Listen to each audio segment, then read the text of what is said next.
You are listening to the Women in Youth Ministry podcast hosted by me, your CEO, Heather Lee Campbell.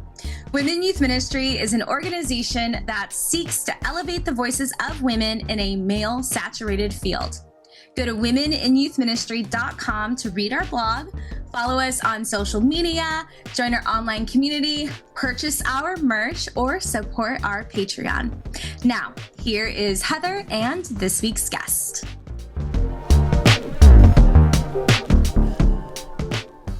Hello, everybody, and welcome back to this week's episode of the Women in Youth Ministry podcast. My name is Heather. I'm your CEO, and today I have one of my dearest friends in ministry, the one, the only, Jennifer Weaver. JWoww, say hello to everybody. Hey, everybody. How's it going? Jennifer and I, we just figured out the other day that as of Taylor's new album release day, we've officially been friends for 13 years, which does feel like an Easter egg. It does, because, it's Taylor's favorite number. So, it just, it goes to show, we're the life of a showgirl. Absolutely. We also have on our Life of Showgirl merch that you can find on our Women Youth Ministry store. Mine says The Life of a Youth Pastor. Yours says The Life of a Kids Minister. And I've got it in the green. You've got it in the little powder blue. The blue, because I'm not wearing orange. I'm sorry. No, Jennifer, as a avid sports fan, will not wear or touch anything that is Tennessee orange. Jennifer Weaver serves as the kids minister at First Baptist Church of Whitehall in Arkansas. It's Arkansas. We were state first. Arkansas. Just kidding. Being from Missouri, Arkansas is I don't need to talk about how we feel about Arkansas. But let me just say Arkansas is to Missouri what Kentucky is to Indiana. And the girlies who know. Anyway, Jennifer studied Christian Ministries at Orleans Baptist University and earned a master's in Christian education from New Orleans Baptist Theological Seminary. Jennifer and her husband, Eddie, have been married for 8 years and are grateful for their daughter, Lydia Joy, whom they adopted after fostering. As a foster family, they love opening their home to children in need. Jennifer enjoys Disney trips, watching sports, and making memories with her people. Yes. Yeah, it's so good to have you on, my dear friend. I know. I'm so excited. All right. So in order for the people to get to know you thoroughly, you know that I love a good unhinged icebreaker. And I add to this list all the time. We're officially up to 48. Choose a number between 1 and 48. 23. 20. Oh, this is a classic. Yeah, this is a good one. This is a good one. Okay. Jennifer, you come home. Okay. You find a seagull in your house. How many instances of coming home to find a seagull in your house would it take before you realize that someone is intentionally planting seagulls in your house? I think by the third day, I would be like, okay, because I'm going to find the first seagull. And I'm going to be like, this is weird. Okay. The second day, I'm going to be really annoyed and start to think something's up. But by the third day, I'm going to know somebody intentionally is planting that seagull in my house. So here's the follow-up question. Who is most likely to plant seagulls in your house? I don't know. I could see I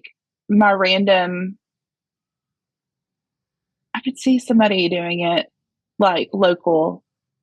I like how you had to say local, because if any of our group chat was local, it would probably be us doing it. But yeah.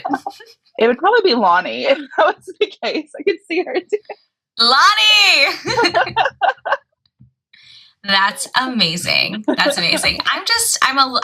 I'm grateful and maybe a little sad that it's not me planting these seagulls. So being in the Midwest, it would just take one seagull for me. It would take one seagull.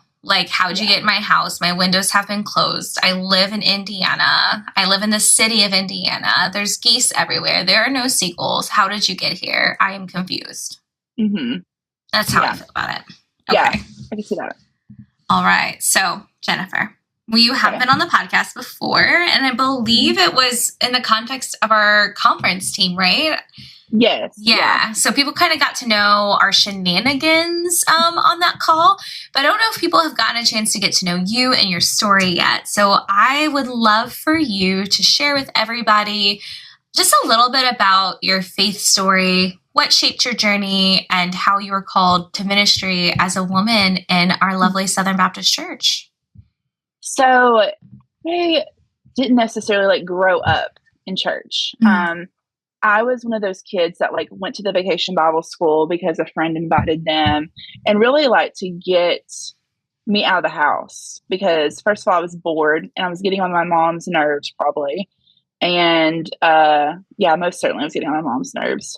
But I just wanted something to do. And so I would go to like to all the different vacation Bible schools because in the South, like, the Methodists are going to have it this week, and then the Baptists are going to have it this week, and then, the Free Will Baptists. And then before you know it, the curriculum better than the leaders that have been doing it, especially if they use that Lifeway curriculum, back in the day, that was like the only one. But I started like, going to church with some friends and finally heard the gospel about what Jesus had done for us, and it clicked.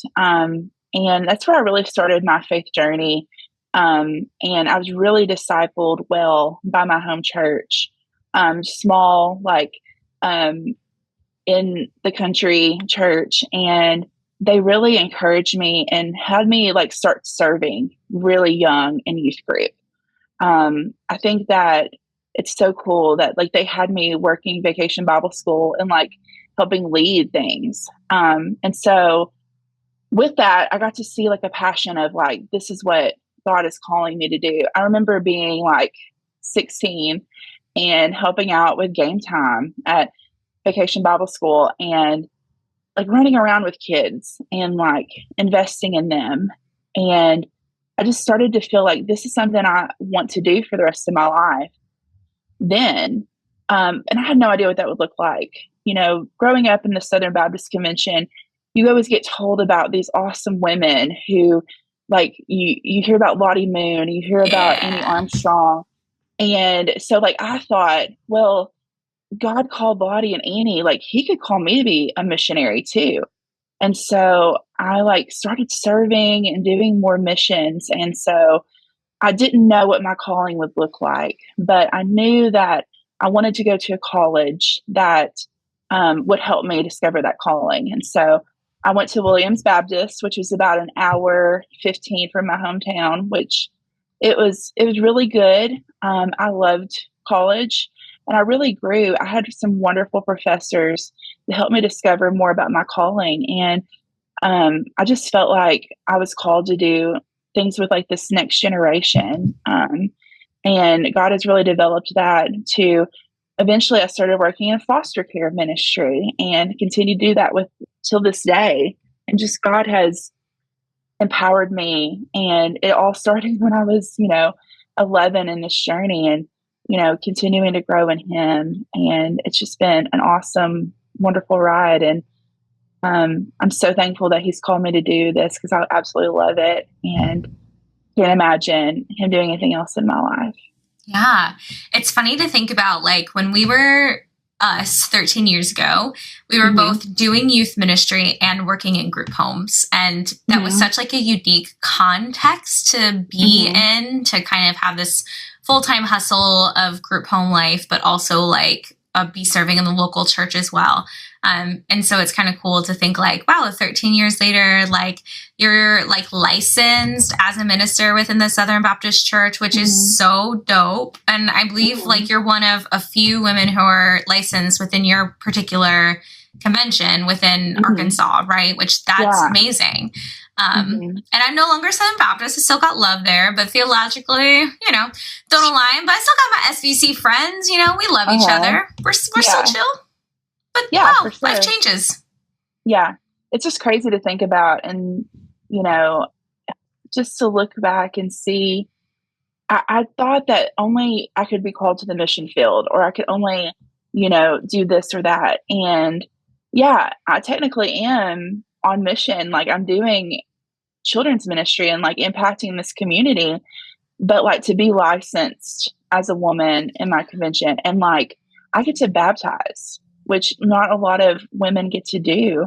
And because I get to walk alongside these families and make sure that their child understands, their faith journey. And so I just think it's really cool to be in this context of where I am now and seeing that, God can use all of us. Yeah. And I love cheering you on too, because and having a supportive senior pastor is everything. Shout out, Paul.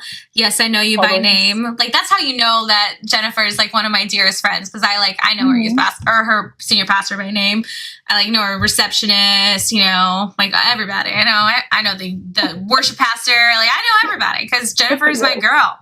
Yes. But yeah, having Paul as your senior pastor has been just great for your journey too, because being Southern Baptist in particular, your support as a woman in ministry largely depends on the context in which you serve.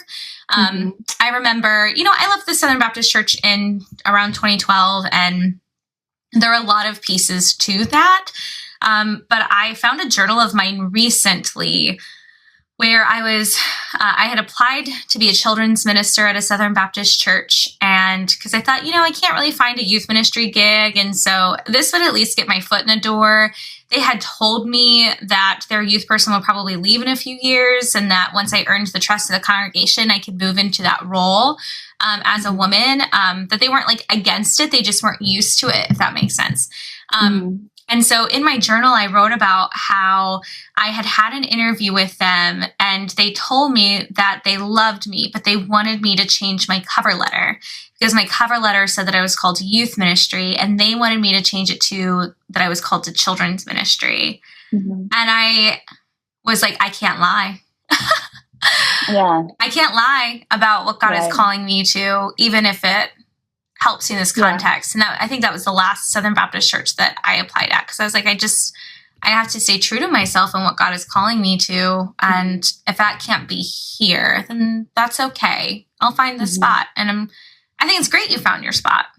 Yeah. And what's really cool is like a lot of these kids, like I have kids that are seniors this year that were in this church when I started 9 years ago, and I've got to see them grow up, and I have them serving in our kids ministry now. And so like, I feel like I've gotten to walk alongside them as they've grown. And so I know like my job is children's minister, but I really want to just impact this next generation and their families, which is so important.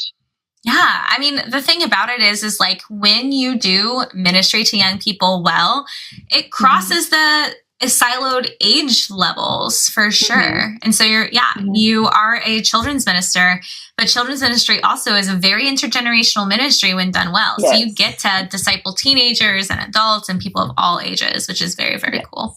Yeah. I'm so proud of you. I love, like, again, like, I'm a different girly now, theologically and practically, but like, I still have love for I had a great experience at Southern Baptist Church as a kid.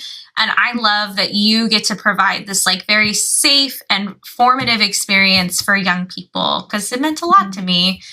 So you have some passions in the church, some niche interests because of your experience working in social work, because of your experience fostering children in your home.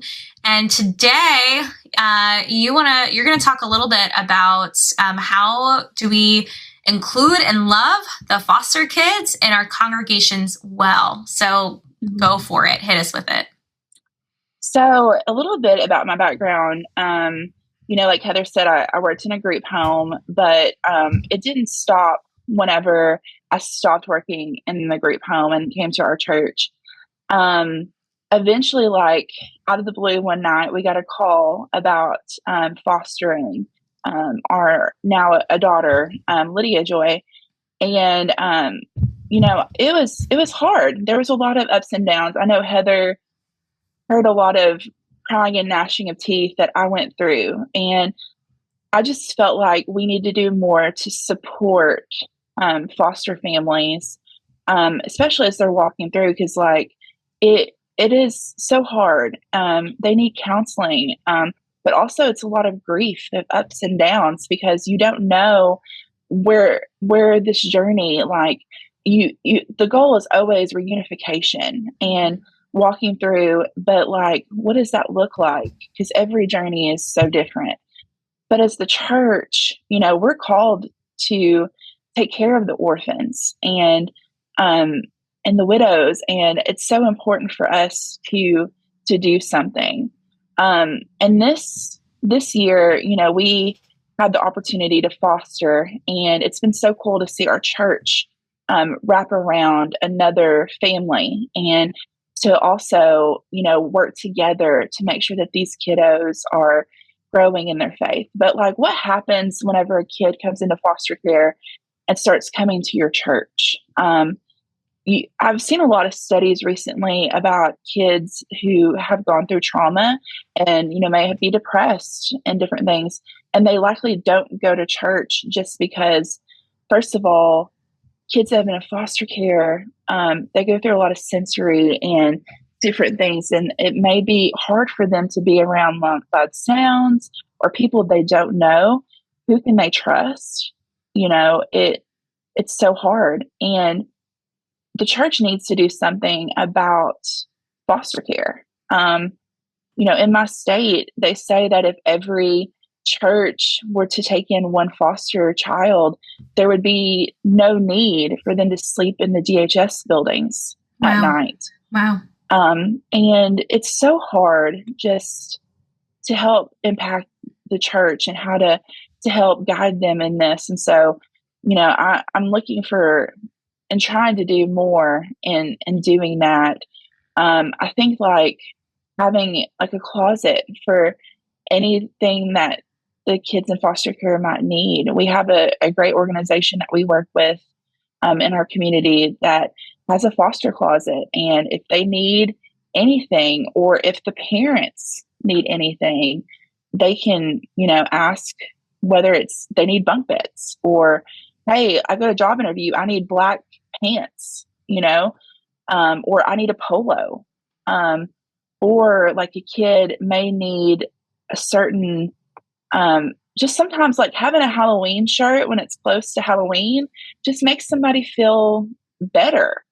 And so I want to do more to help churches do something about the foster care crisis and walk alongside and be trauma informed about foster care and children in foster care.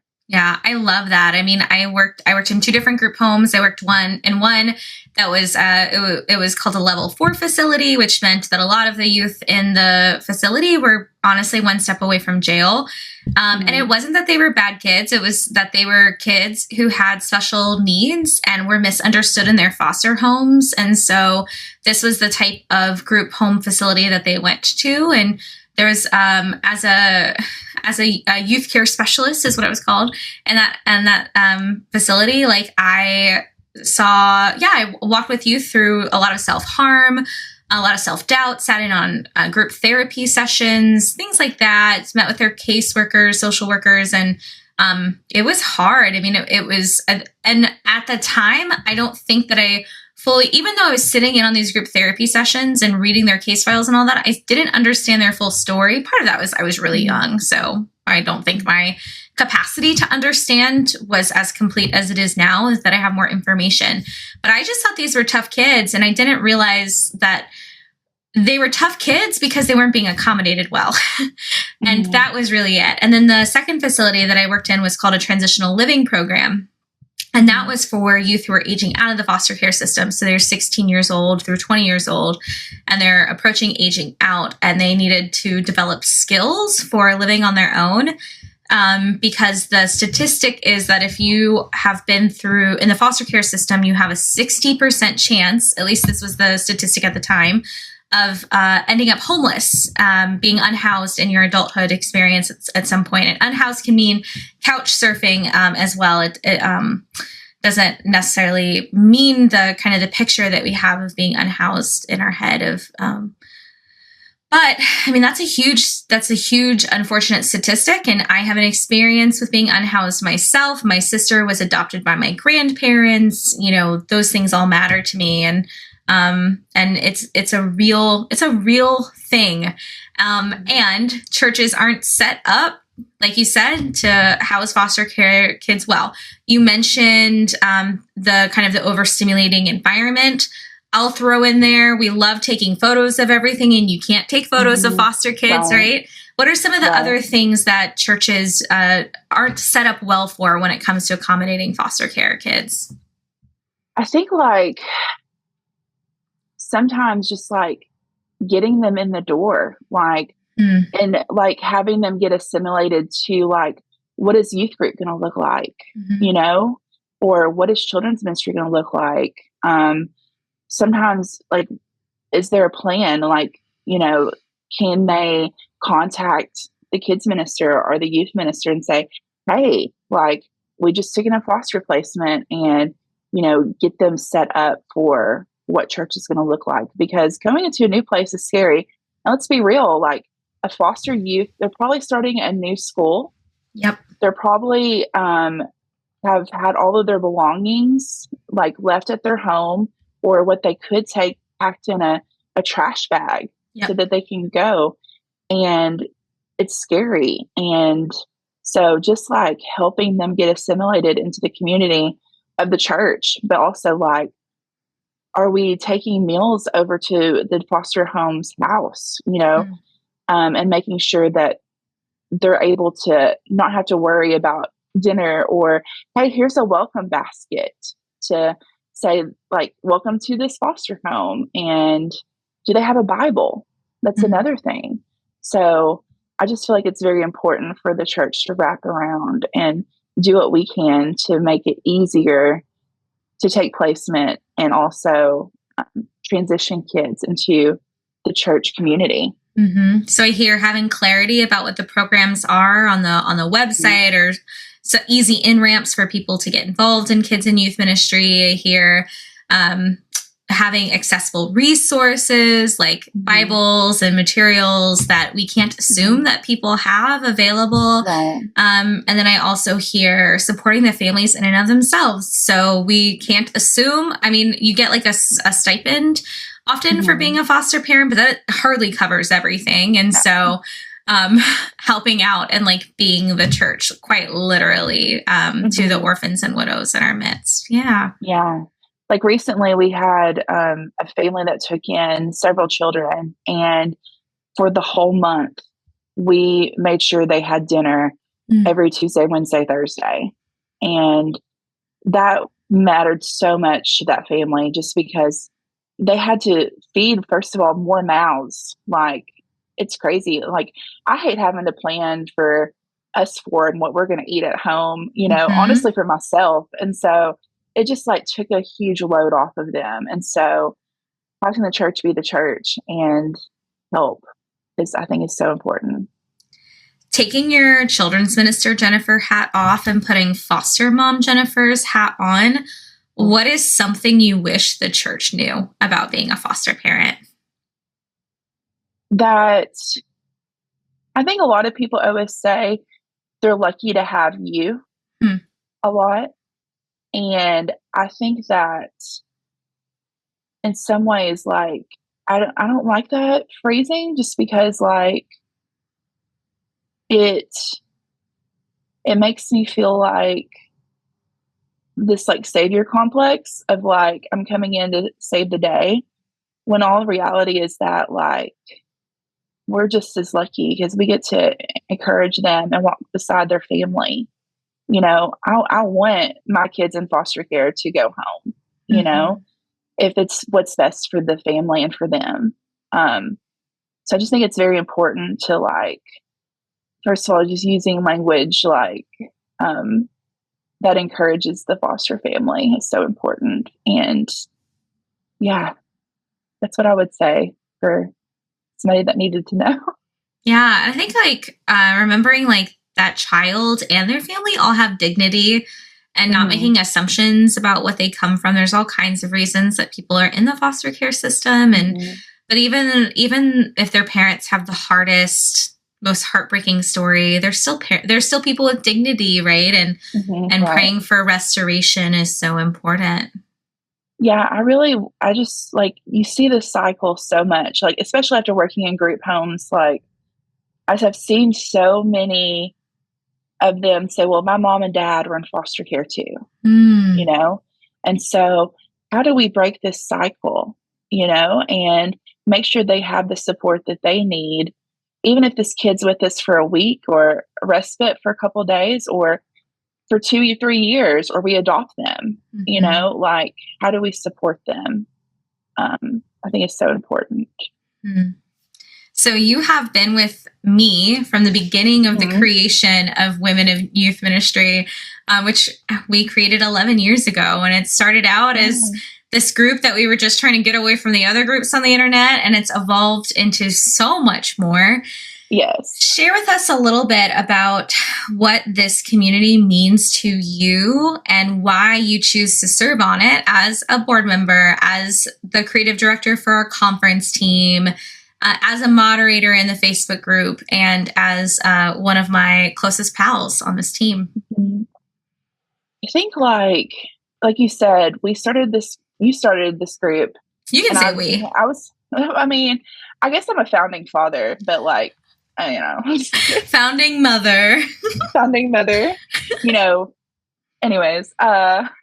So I think that just this group has been an outlet for me to be able to talk to people who are like me, but also have differing views. Like, like you said, I'm Southern Baptist, you're not. We've got friends in our group that are Pentecostal or Quaker, or even Methodist or Presbyterian. And so like some of my dearest friends really challenged me to think about like, what does God's word say? And like, how does it apply to me in ministry? And so I just love that Women in Youth Ministry has been there for me as I've had my own faith journey of figuring out what I believe and why I'm in ministry. Honestly, like, I don't know if I would still be in ministry without Women in Youth Ministry, because it's just been a sounding board. And honestly, we celebrate each other so much. Like, I just got into a doctorate program. Yeah, you did. And so, I mean, the first people I told outside of my husband and my mom were my girls, and it's just amazing to have that kind of, group that you can go to and just like share wins, but also talk about the lowest lows. And I've done that before too. And I just think it's so important for us to have this space. And also, like, you guys see my callings and my creative abilities and different things and want to celebrate that and have me serve. And I just think it's so awesome. And I'm so thankful for Women in Youth Ministry. Yeah. Tell us a little bit. We will not give the group chat name because we don't do that, right? Everyone knows, what we mean by that, because everybody has a group chat with a funny name. Right.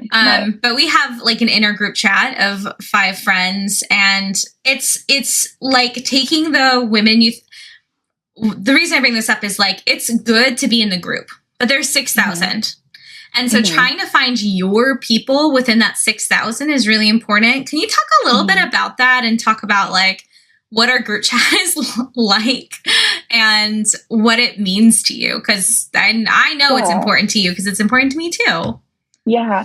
I mean, like, it's so good because it's people that I can be real with. Like, I may say like the most off the wall things. Like, even today, I said some off the wall things to you guys, but like, to be able to vent and to be heard and to having that community, not just within the 6,000, but like within what we have is so important. I have my group chat with y'all, but then I have like a couple others, and these women, we just get to talk life into each other. And I think that's so important. And it means so much to me. Like, it's really funny because I call y'all sometimes the board of directors for your life. Eddie, Yeah. My husband Eddie will be like, hey, did you talk to the girls and see what they thought about it? So, and he knows that's who I'm gonna text y'all about different things. So it's so important to have your people that you can talk to. And it's so cool that we're all around the US Yep. and doing ministry and talking about life together. So in totally different contexts, and totally like we have Southern Baptist in Arkansas, Methodist in Texas, Disciples of Christ in Tennessee, Episcopalian in Indiana, Pentecostal in Atlanta, Georgia. I have to say Atlanta because the other day she was like, girl, I don't live in Georgia. I live in Atlanta. Which I get because I'm from St. Louis, not Missouri, you know? Yes. But like those are 5 different denominations. Presbyterian in South Carolina. South Carolina. So that's 6. Sorry, there's 6 of us. That's 6 different denominations, 6 different states, 6 different, even just what we do in and of itself is different. But like we talk about our life with one another. I text them after every date that I go on. Yesterday, one of us shared that we were going gray. And what do you think? We send outfit ideas, anything cute we make for our ministry with each other. You're always sending your balloon arches. Yes. We send pictures of our kids to each other. I'm like an auntie to like 12 kids in this group chat. Okay, maybe not 12. Well, if you count our pets, 12. Like, it's like we FaceTime each other over all kinds of silly things because, like, we're a unit. And if I didn't have my inner circle within women in youth ministry, I don't know if women youth ministry would mean so much to me. And that's why it's important to find your micro community in the macro community. Yes, for sure. And it's so important just to, you know, in ministry, sometimes we live in a fishbowl. You know, and so like you can't really tell people here about what's going on. But I mean, I can talk to you guys and just have like a sounding board, like, or like I have this really crazy wild idea. What do y'all think?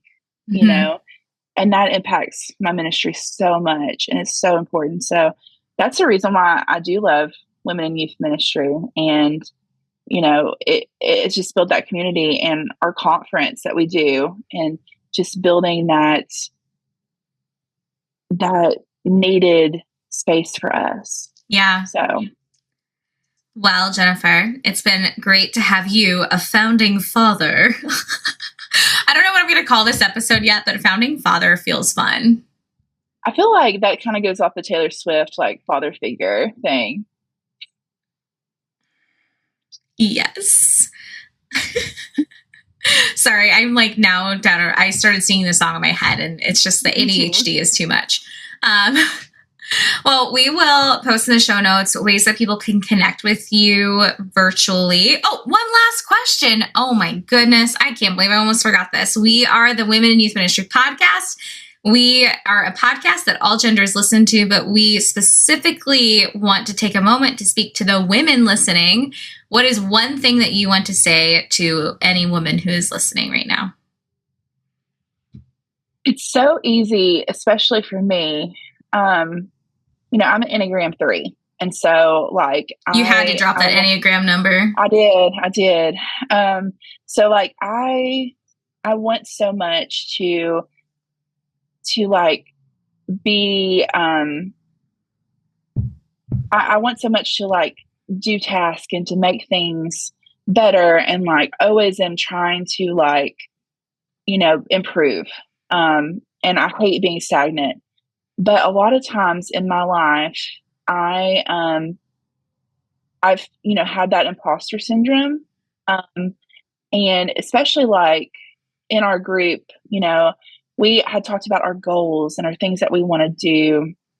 And, you know, I was talking to the group chat, and I had made this list of goals for 2024. And it took me a year and a half or a little bit more to finally get there. But one of them was to go back to school and start pursuing my doctorate. I'm about to start in January. So I think like my biggest thing would be like, you are called, you are empowered, and we want to be there for you and help guide you. But also don't don't think that you're less than just because of how God made you. You know, so many times in my life, you know, I doubted my calling because I was a woman. I doubted my gifting because, you know, I thought that I looked around and I saw like I was the only girl in a room with guys in college and seminary. But you are called, and God is going to use you in amazing ways. And you just have to be willing. I think it's so important for us to just listen to him and let him guide us, and don't listen to the outside noise. Don't do it. Don't listen to that noise. No. Well, friend, don't do it. Just stares into the camera. Don't do it. Don't listen to the outside noise. Yeah. What an unhinged way to end. Yeah. Thanks, Jennifer, for being on. Thanks, everybody, for listening to this week's episode with my dear friend, the founding father figure herself, JWoww. We appreciate you all for listening, and we will see you all very soon.